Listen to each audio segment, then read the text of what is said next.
বাংলাদেশের ক্রিকেটে বহু না পাওয়ার মধ্যে অন্যতম একটা আক্ষেপের নাম পাওয়ার হিটার। টাইগার ক্রিকেটে এমন খেলোয়াড় নেই যারা Chris Gayle, AB de Villiers, Henrique ক্লাসেনদের মতো ধুমধাড়াক্কা পিটিয়ে রান তুলতে পারবে। আর এই না পাওয়ার হাহাকার সমর্থকদের থেকে শুরু করে ক্রিকেটার কিংবা বোর্ড কর্তা সবার মুখেই ফুটে উঠেছে সমানভাবে।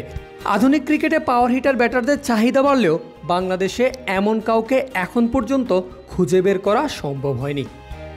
জিয়াউর রহমানের মতো অনেকে এসেছেন, আবার হারিয়েও গেছেন জ্বলে ওঠার আগেই। পাওয়ার হিটিংয়ের কথা উঠলেই উদাহরণ দেওয়া হয় ওয়েস্ট ইন্ডিজ, অস্ট্রেলিয়া কিংবা দক্ষিণ আফ্রিকার ক্রিকেটারদের। অনেকের মতে তাদের মতো পেশি শক্তি না থাকায় চাইলেই ছক্কা মারতে পারেন না বাংলাদেশের ব্যাটাররা। আর এমন মত প্রকাশকারীদের সঙ্গে এবার যুক্ত হলো স্টুয়ার্ট লয়ের নাম। ছেলেবেলা থেকে ভিন্নভাবে বেড়ে ওঠায় বাংলাদেশি ক্রিকেটাররা চাইলেও উইন্ডিজ কিংবা অজিদের মতো পাওয়ার হিটার হতে পারবেন না বলে মন্তব্য করেছেন স্টুয়ার্ট ল। বাংলাদেশিরা শারীরিকভাবে শক্তিশালী না, কিন্তু তারা নমনীয় বলে জোরে বল করতে পারে এবং স্পিন বোলিং পারে, এটা আমরা সকলে জানি।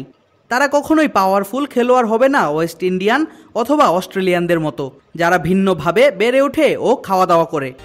বাংলাদেশ যদি এই তরুণদের উন্নয়নের পর্যায়টা দারুণভাবে সম্পন্ন করতে পারে, 12 থেকে 16 বছরের মধ্যে আনবে এবং তাদের ভালো ডায়েট, খাবার দাবারের পরিকল্পনা এবং ফিজিক্যাল ফিটনেসের ভালো ভিত্তি দেয়, তখন বিশ্ব ধরাছোঁয়ার বাইরের বাংলাদেশকে দেখতে পারে।